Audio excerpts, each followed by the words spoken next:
Welcome to the Ogden City Council's quick meeting recap for the work session, City Council meeting, and special RDA meeting that took place on Tuesday, March 15th, 2022. In the work session, the Council received the annual report from Visit Ogden. Visit Ogden President and CEO Sarah Tolliver shared the organization's efforts to rebound from the pandemic and attract more people to Ogden through digital and social media marketing. The Council then received an update from the Marshall White Advisory Committee. Committee Chair Sean Bishop, Ogden City Recreation Manager Ed Bridge, and a representative from VCBO Architecture shared the results of the open houses designed to receive in-person feedback for a new Marshall White Center. The top priorities for residents in a new center include an indoor pool, multi-sport court, flexible community space, turf field, and others. The Advisory Committee will report to the Council on April 19th with a final proposal for a new center. The Council then received its required stormwater pollution training from the Human Resources Department. The Council then received a presentation from administration regarding the second quarter financial report. This report summarizes the city's budgetary expenditures, revenues, and general financial information as of December 31st, 2021. Revenue estimates have exceeded the budget for sales tax revenue. However, it is uncertain if the trend will continue.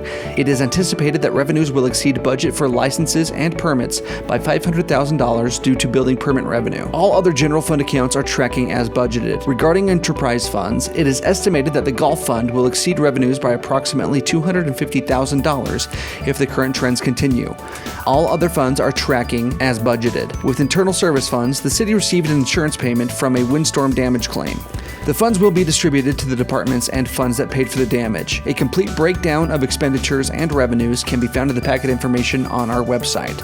No action will be taken on this item. The Council then reviewed a proposed amendment to the fiscal year 2022 through 2026 capital improvement plan. The amendment includes changes to both the scope and the budget of the modified terminal building and TSA holding room project. As federal funding has become available, additional money may be allocated to the expansion of the airport terminal and holding facility.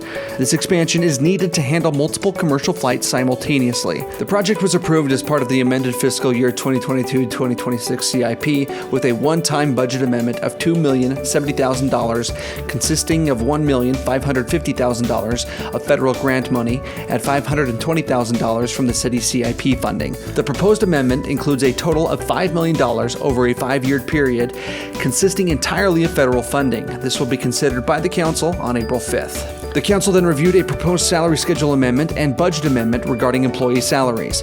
The salary schedule amendment would provide a 2% cost of living increase for all steps within the ranges of all sworn fire, merit, and non-merit employees. In a separate action, the administration is also proposing a 2% cost of living increase for the mayor and council members. The administration is also proposing to implement Phase 3 of the Evergreen Classification, Compensation, and Benefit Study for the remaining employees. The proposed fiscal year 2022 budget amendment would cover costs associated with these increases accompanied in this proposal. The total impact on the FY22 budget would be $765,675, with $481,625 in general fund revenues coming as an adjustment to increased sales tax received. The remaining funds are proposed to come from existing funds and the associated enterprise or internal service funds. If approved as proposed, the 2% salary increases would take effect with the pay period beginning April 2nd, 2022, and fund increases through the end of the fiscal year. The range placement table for sworn police personnel was adjusted in October 2021 to increase salaries to meet market demands. Phase 3 of the Evergreen Classification, Compensation, and Benefit Study was also implemented for sworn police officers at that time. The two amendments will be considered on April 5th. In the Council meeting, the Council adopted the fiscal year 2023 budget goals and guidelines and financial principles. The changes to the budget goals and guidelines include reformatting to remove redundant language, added additional language to highlight the Council's focus on providing competitive salaries and benefits to employees, revised utility fee language to include reference to the blended inflation adjustment, and limiting increases to the BIA unless a detailed analysis is submitted for consideration. The financial principles were updated to include the addition of language setting forth the goal of going through truth and taxation noticing and public hearing process at least every other year in order to consider changes to the certified tax rate, rewarding employee salaries, to reflect the 2023 compensation and benefits and clarification that the general fund strategic plan will be updated every other year.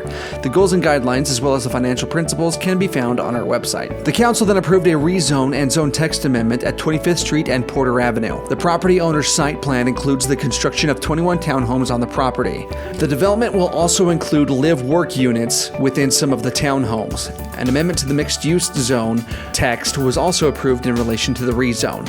The purpose of the zone text amendment was to create a section within the MU zone text that establishes specific requirements for the rezone at 25th and Porter. The council then approved new municipal district boundaries and voter participation areas. Every 10 years after each census, the City Council is responsible for adopting new municipal district boundaries.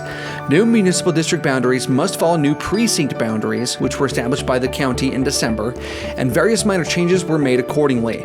After reviewing a few map options and taking public input, it was determined that map number 1 from the fact-finding work session would be considered as the new municipal district map.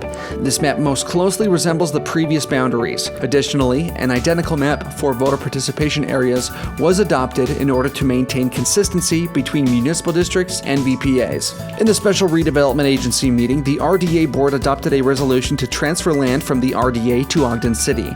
The 2 parcels at approximately 2300 Quincy Avenue will be used for the development of a 7-lot infill subdivision.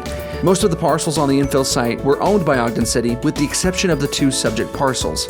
To develop the site, all properties need to be under common ownership. Ogden City Community Development Division is planning on developing the project. The entire recording from the meetings of March 15th can be accessed on the Ogden City Council's Facebook page and podcast, with timestamps to skip to specific agenda items. If you have any questions or comments, please reach out to the council office at 801-629-8153 or send an email to citycouncil@ogdencity.com.